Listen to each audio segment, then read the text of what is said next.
Halo Med, kali ini kita akan bahas teknik ketiga dalam pengumpulan data setelah survei dan juga wawancara, yaitu observasi. Metode ini berbeda karena kita tidak bertanya atau meminta responden menjawab kuesioner, tetapi kita mengamati secara langsung perilaku konsumen di situasi yang nyata. Observasi ini penting teman-teman karena seringkali apa yang orang katakan itu berbeda dengan apa yang sebenarnya mereka lakukan. Dalam riset pemasaran, observasi ini dapat membantu peneliti untuk memahami perilaku nyata konsumen di tempat pembelian, atau bisa juga dalam penggunaan produk atau interaksi sosial. Sebagai contoh, kita bisa mengamati bagaimana pengunjung ini memilih produk di minimarket, atau bagaimana pelanggan menunggu pesanan di kafe.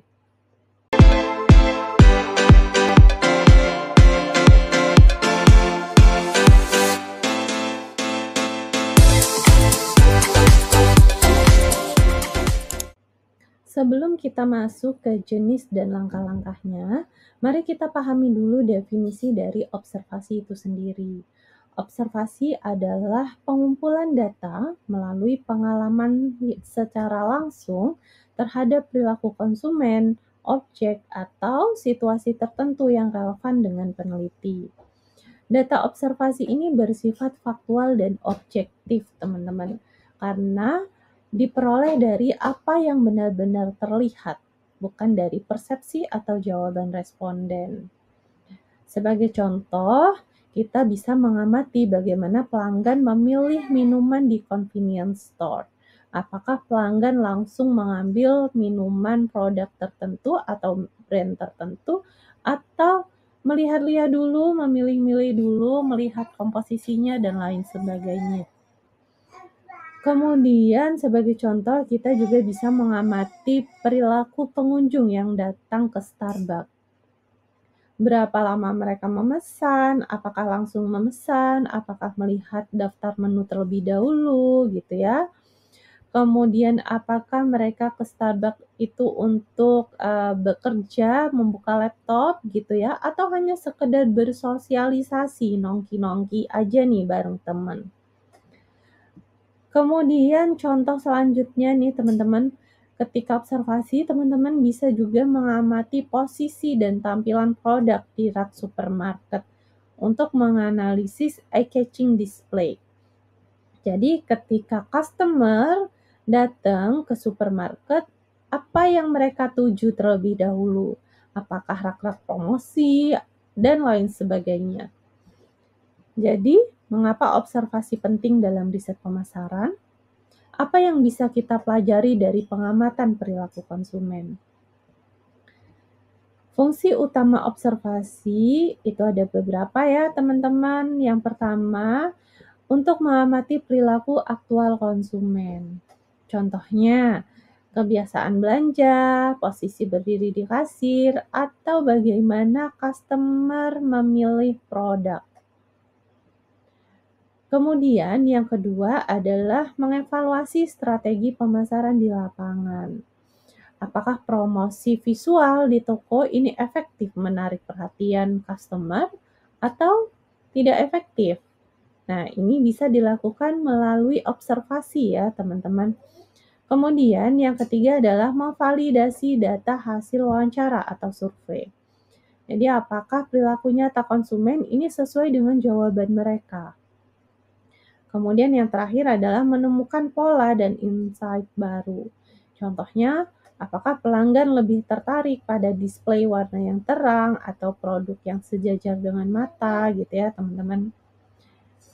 Jadi peneliti ini bisa mengamati contohnya bagaimana konsumen ini bereaksi terhadap diskon buy one get one, atau bagaimana alur pergerakan pelanggan di dalam Alfamart gitu ya teman-teman. Ini juga bisa menjadi bahan riset dalam observasi. Kemudian berapa jumlah waktu yang dihabiskan pelanggan di area promo. Untuk observasi, ini ada beberapa jenis ya teman-teman. Kita lihat dulu jenis-jenis observasi berdasarkan peran peneliti. Untuk observasi berdasarkan peran peneliti, ini ada 2 ya teman-teman, yaitu observasi partisipatif dan observasi non-partisipatif. Kita bahas dulu mengenai observasi partisipatif. Jenis observasi partisipatif ini bisa kita lihat dari bagaimana posisi peneliti di lapangan. Apakah ikut terlibat atau hanya mengamati dari luar? Untuk observasi partisipatif, ini peneliti ikut berinteraksi langsung dengan subjek yang diamati. Untuk observasi partisipatif, ini cocok untuk memahami konteks sosial, budaya, atau perilaku dari suatu komunitas. Contohnya, ini peneliti berpura-pura menjadi pelanggan di toko ya teman-teman untuk melihat bagaimana pelayanan kasir di suatu toko tersebut. Kemudian yang kedua ada observasi non-partisipatif. Jadi peneliti ini tidak terlibat langsung, hanya mengamati dari luar saja atau dari kejauhan. Nah, untuk observasi non-partisipatif ini cocok untuk situasi yang tidak memerlukan interaksi. Contohnya, kita mengamati perilaku pengunjung mal dari kursi pengunjung atau dari balkon lantai 2, atau kita bisa sambil minum gitu ya, kita mengamati nih perilaku pengunjung di suatu mall. Untuk kedua jenis observasi ini teman-teman, ini kedua-duanya sama-sama valid, tergantung pada kedalaman data yang diinginkan dan akses ke lokasi penelitian. Kemudian yang selanjutnya ada jenis observasi berdasarkan struktur dan tujuan. Untuk jenis observasi berdasarkan struktur dan tujuan, ini kita bisa membedakan observasi pada tingkat struktur dan kebebasan peneliti dalam mencatat data. Ada 2 ya teman-teman, yaitu observasi terstruktur dan observasi tidak terstruktur. Kita bahas dulu terkait observasi terstruktur teman-teman. Jadi observasi terstruktur ini peneliti dapat menggunakan checklist atau format observasi. Karena peneliti fokus pada kuantifikasi data. Berapa kali, berapa orang, berapa lama gitu ya teman-teman. Sebagai contoh nih, teman-teman bisa mencatat berapa banyak pelanggan yang melihat rak promosi dalam 10 menit. Berapa banyak pelanggan yang melihat rak promosi dalam 5 menit. Nah, teman-teman bisa catat nih dalam pedoman observasi yang sudah teman-teman buat. Kemudian yang kedua, observasi tidak terstruktur. Jadi peneliti bisa mencatat segala hal yang dianggap penting secara bebas. Observasi tidak terstruktur ini digunakan untuk riset eksploratif dan mendalam. Sebagai contoh, teman-teman bisa mencatat bagaimana pelanggan bereaksi pada pelayanan yang lambat. Apakah pelanggan bereaksi dengan marah-marah atau tidak jadi belanja gitu ya. Nah, ini bisa teman-teman amati dan catat. Kemudian ini jenis-jenis observasi berdasarkan keterlibatan dan kesadaran objek. Ada 4 ya teman-teman, ada jenis observasi terbuka, tertutup, secara alami, dan juga buatan.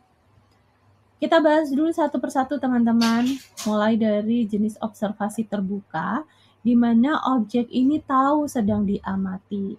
Sebagai contoh, ini observasi pelayanan pelanggan di restoran dengan seizin manajer. Kemudian untuk jenis observasi tertutup, di mana objek ini tidak tahu sedang diamati. Contohnya, ini ada mystery shopper, ini menilai pelayanan toko. Jadi, baik itu manajer atau pelayan toko, ini tidak tahu kalau sedang diamati. Kemudian ada jenis observasi alami atau natural. Ini dilakukan di situasi nyata, teman-teman. Jadi contohnya nih, teman-teman mengamati perilaku pembelian di pasar tradisional. Kemudian ada jenis observasi buatan atau dalam situasi yang direkayasa. Contohnya, ini ada simulasi belanja di toko percobaan universitas. Jadi, suatu universitas mau bikin toko atau retail gitu ya teman-teman, terus dibuatlah simulasi. Kira-kira ketika ada toko atau retail di dalam universitas, itu apa yang akan dilakukan oleh mahasiswanya? Bagaimana perilaku konsumen atau perilaku mahasiswa gitu ya teman-teman. Nah, ini untuk jenis-jenis observasi berdasarkan keterlibatan dan kesadaran dari suatu objek. Berikut langkah-langkah dalam melakukan observasi teman-teman. Yang pertama, teman-teman silakan tentukan tujuan dari observasi. Apa yang ingin teman-teman ketahui? Apakah perilaku konsumen, apakah pola pembelian, atau reaksi tertentu. Kemudian yang kedua, silakan teman-teman tentukan objek dan lokasi observasi. Misalnya, apakah teman-teman akan melakukan observasi di toko, di kafe, atau di media sosial mengenai digital behavior. Kemudian yang ketiga, teman-teman silakan tentukan jenis observasi yang sesuai. Apakah teman-teman akan melakukan observasi melalui observasi partisipatif atau non-partisipatif? Apakah observasi secara terbuka atau secara tertutup? Silakan tentukan ya teman-teman. Kemudian yang selanjutnya, silakan teman-teman susun pedoman observasi. Jadi teman-teman membuat daftar indikator apa saja yang akan teman-teman amati. Kemudian yang selanjutnya, teman-teman lakukan observasi di lapangan. Nah, ini silakan teman-teman terjun langsung untuk melakukan observasi ya. Silakan teman-teman catat secara objektif dan hindari asumsi pribadi. Jadi silakan teman-teman catat aja apa yang teman-teman lihat saat itu.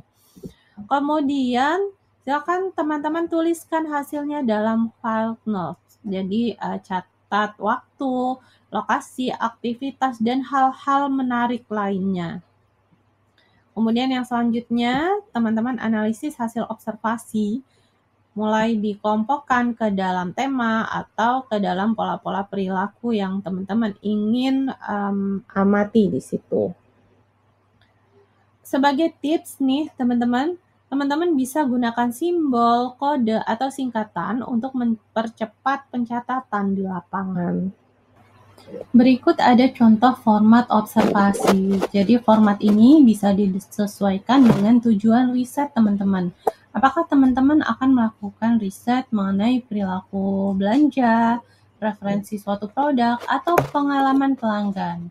Jadi nanti silakan teman-teman tuliskan aspek apa saja yang akan diamati, kemudian indikatornya, serta buatlah kolom keterangan untuk keterangan atau juga temuan yang nantinya teman-teman temukan atau teman-teman lihat dalam observasi.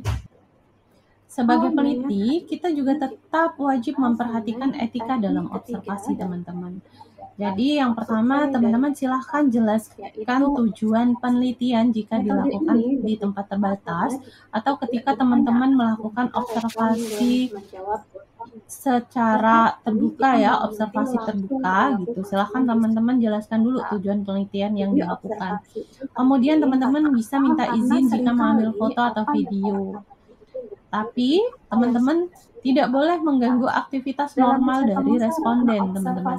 Kemudian hindari pengamatan di tempat yang bersifat pribadi. Kemudian teman-teman bisa laporkan hasil observasi ini secara anonim dan juga objektif. Contohnya, kita bisa mengamati jadi etika penelitian ini bukan hanya sekedar formalitas saja teman-teman, tapi bagian dari integritas akademik. Berikut ada kelebihan dan kelemahan metode observasi teman-teman. Untuk kelebihannya, data ini lebih objektif karena berdasarkan perilaku nyata dan tidak tergantung pada kemampuan verbal responden. Kemudian kelebihan selanjutnya, observasi ini dapat mendeteksi perilaku spontan atau tidak sadar. Dan yang terakhir, kelebihannya adalah mampu untuk menghindari bias jawaban yang sering muncul pada survei. Untuk kelemahannya dalam metode observasi, ini kita tidak bisa menggali alasan di balik perilaku. Kita tidak akan tahu kenapa si customer ini ketika masuk ke dalam toko gitu ya, dia langsung ke rak minuman gitu ya. Kenapa dia langsung ke gondola snack gitu ya. Kita tidak akan tahu alasan di balik perilaku tersebut. Kemudian yang selanjutnya, observasi ini bisa memakan waktu yang lama dan biayanya cukup mahal ya teman-teman. Kemudian kelemahannya juga responden ini bisa berubah perilaku jika tahu sedang diamati. Untuk selanjutnya, ini analisis data observasi ini kadang sulit dan memerlukan pelatihan. Ini beberapa contoh pengaplikasian observasi dalam riset pemasaran ya teman-teman. Yang pertama, teman-teman bisa melakukan observasi perilaku belanja di minimarket, apakah itu di Alfamart atau Indomaret ya teman-teman. Ini untuk menganalisis bagaimana pola pembelian impulsif di dekat kasir. Kemudian pengaplikasian yang kedua, teman-teman bisa mengobservasi di kafe modern untuk menganalisis bagaimana konsumen menggunakan waktu dan media sosial selama makan. Jadi teman-teman melihat pola interaksi pelanggan, apakah dia datang sendiri, atau berdua, atau berkelompok, apakah ketika makan itu mereka memegang handphone, melihat media sosial apa saja nih kira-kira yang mereka lihat gitu ya teman-teman. Ini bisa menjadi observasi yang menarik nih yang bisa teman-teman lakukan. Kemudian yang ketiga, pengaplikasiannya ini terkait mystery shopping di restoran cepat saji. Jadi teman-teman bisa melihat atau menilai ya keramahan dan kecepatan dari pelayanan. Kemudian ini pengaplikasian yang keempat mengenai observasi digital teman-teman terkait eye tracking pada iklan digital. Jadi teman-teman bisa melihat area mana saja yang paling menarik perhatian konsumen. Teman-teman bisa melacak perilaku konsumen di platform e-commerce gitu ya, terkait frekuensi klik, waktu tinggal di suatu halaman, apakah customer ini ketika melihat suatu produk itu langsung membeli atau mereka membutuhkan waktu cukup lama untuk melihat suatu produk, deskripsi produk gitu ya teman-teman. Ini beberapa contoh pengaplikasian observasi dalam riset pemasaran yang mungkin saja bisa teman-teman lakukan di kemudian hari. Dari penjelasan sebelumnya, dapat disimpulkan bahwa observasi adalah metode penting dalam riset pemasaran kualitatif untuk memahami perilaku nyata konsumen. Observasi ini cocok digunakan untuk melihat apa yang konsumen lakukan, bukan hanya apa yang mereka katakan. Metode observasi ini dapat digunakan bersama wawancara untuk menggali makna di balik perilaku. Dan hasil observasi ini bisa dijadikan dasar perancangan strategi pemasaran yang lebih efektif.